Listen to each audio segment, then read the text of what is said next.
Good morning. This is the second in a series of videos that I'll be producing for those of you in teacher education.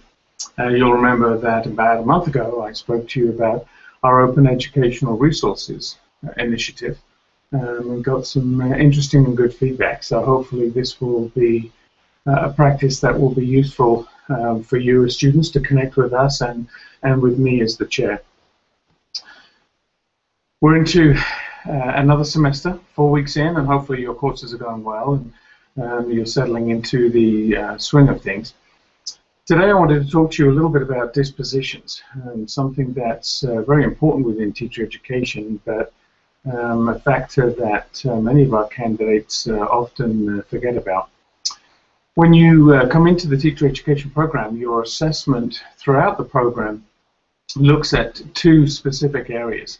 Firstly, and most obviously, your ability to pass your classes, how well you do on your assignments, what sort of academic student you are, and the grades that you get in taking those classes with us. And as all universities, we track those records on your transcript, and we have minimum standards for teacher education that you need to be able to meet. Every candidate needs to be able to keep their grade point average above a 2.75, for example, in terms of their cumulative courses that they've taken.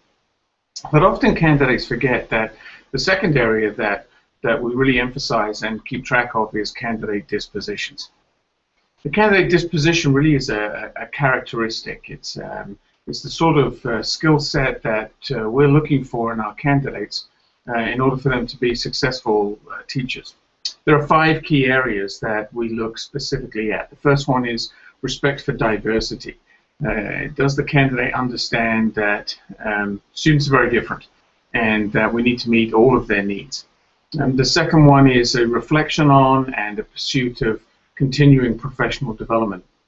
As teachers, we need to be lifelong learners. We need to continually grow and challenge ourselves to be the best we can be, and so we require our candidates to really look at that professional development and for them to continually grow through it.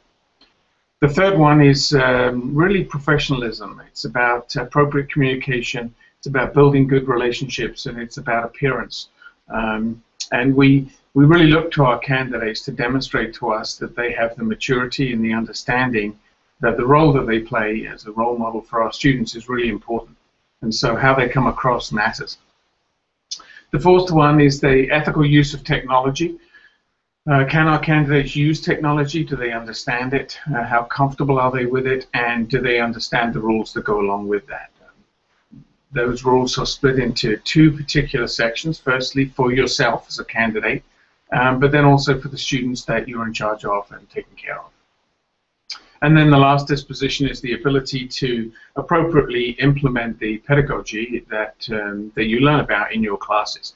Do you have the ability to take what it is that we're learning from our texts and from best practices and really turn that into an understanding and a practical application in your classrooms? So as you move through teacher education, we keep track of dispositions, and they become significantly important the closer you get to student teaching.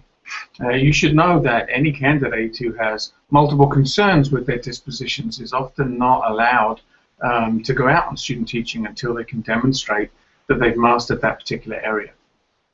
Anybody that you interact with here at the university within teacher education has the ability to fill out disposition forms. So whether that's a brief phone call or email exchange with your advisor, whether that's somebody in the office, or most oftenly the instructors that you've had in your classrooms.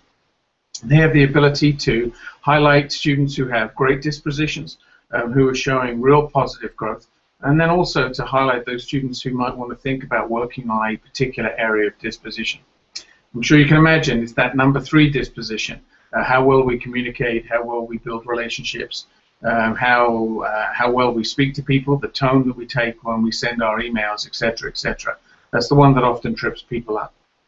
So take a little bit of time to look through the dispositions on the website. You can find them in the usual places.